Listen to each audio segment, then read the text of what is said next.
पिछले सेशन में हमने देखा किस प्रकार हमने एट्रीब्यूट्स को डिफाइन किया है, अर्थात नए एट्रीब्यूट्स को बनाया है। हमने पिछले सेशन में देखा 3 एट्रीब्यूट्स को हमने डिफाइन किया। पार्ट नंबर, ये वो पार्ट नंबर है जो हम मशीन में यूज़ कर पाएंगे, अर्थात जो हमारे पास केवल एग्जाम्पल के लिए है।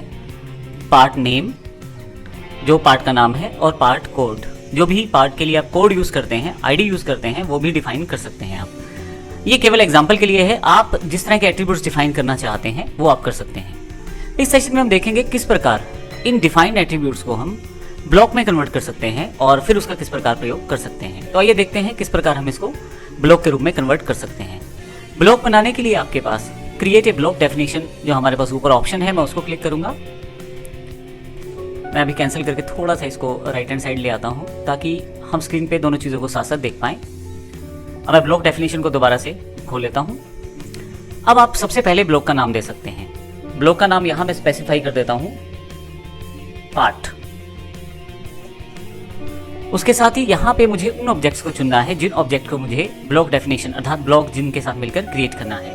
अब की बार मेरे पास ऑब्जेक्ट जो है वो ये एट्रीब्यूट्स हैं, तो इसके लिए मैं सिलेक्ट ऑब्जेक्ट करता हूँ।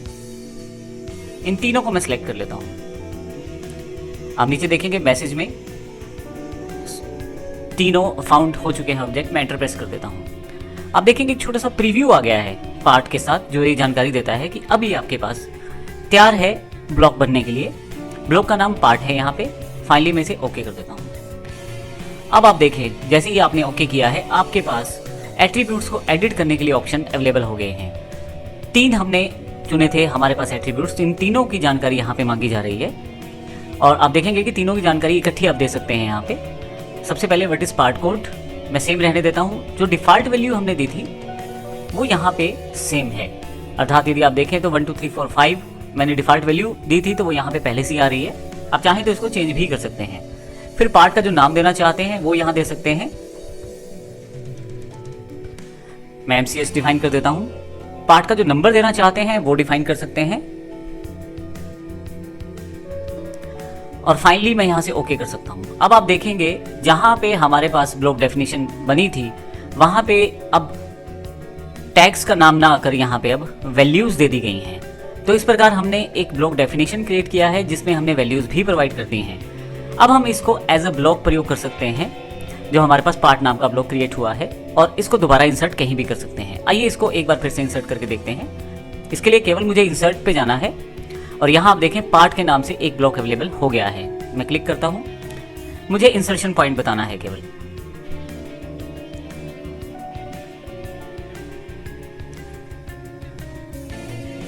मैं यहाँ पे इंसर्शन पॉइंट इसका बता देता हूँ।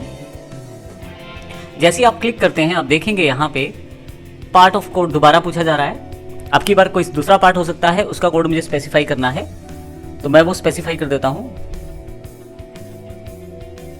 पार्ट का नाम स्पेसिफाई कर सकता हूँ, पार्ट का नंबर स्पेसिफाई कर सकता हूँ, फाइनली ओके कर सकता हूँ। तो जब आप दूसरा एंटर करते हैं वैल्यू, तो वो भी आप देखें यहाँ पे एज अ ब्लॉक एंटर हुई हैं। तो इस तरह से आसानी से आपने डिफरेंट एट्रीब्यूट्स को ब्लॉक में कन्वर्ट किया, अर्थात सभी एट्रीब्यूट्स एक ब्लॉक, एक कंबाइंड ऑब्जेक्ट के रूप में क्रिएट हो गए। अब जहाँ भी आप इसको इंसर्ट करते हैं वहाँ पे तीनों की इन्फॉर्मेशन मांगी जाती है, तो तीनों चीज़ों को आप स्पेसिफाई कर सकते हैं, जिससे आप आसानी से एक जुड़ी हुई इन्फॉर्मेशन को इकट्ठा रख सकते हैं, इन्फॉर्मेशन को ऑर्गेनाइज कर सकते हैं और बार बार आप इसका प्रयोग कर सकते हैं क्योंकि आपने इसका ब्लॉक बनाया है। अब यदि मान लीजिए इन बने हुए एट्रीब्यूट्स को यदि आप एडिट करना चाहते हैं, अर्थात जो वैल्यूज आप प्रोवाइड कर चुके हैं आप उनको एडिट कर सकते हैं। उसके लिए आप एनहांस्ड एट्रीब्यूट एडिटर का प्रयोग कर सकते हैं। आप ऑटोकैड द्वारा दिए गए एट्रीब्यूट मैनेजर का प्रयोग कर सकते हैं। आप चाहें तो डबल क्लिक करके भी एडिट कर सकते हैं, लेकिन ये सभी चीज़ें हम नेक्स्ट सेशन में वर्कआउट करेंगे। अभी इस सेशन में हमने सीखा कि किस प्रकार हम किसी एट्रीब्यूट को ब्लॉक के रूप में कन्वर्ट कर सकते हैं और उसका प्रयोग कर सकते हैं। और हमने देखा इसको इंसर्ट किया जा सकता है अपनी फाइल में और फिर वहाँ पे उसकी वैल्यू प्रोवाइड की जा सकती है। हर एक एट्रीब्यूट एक टैग से कंसर्न रहता है, अर्थात एक टैग से जुड़ा रहता है, और आप इन सभी एट्रीब्यूट्स को इकट्ठा करके एक ब्लॉक में कन्वर्ट कर सकते हैं। तो इस प्रकार से हम ऑटोकैड में एट्रीब्यूट्स के ब्लॉक बनाते हैं और उनका प्रयोग करते हैं। धन्यवाद।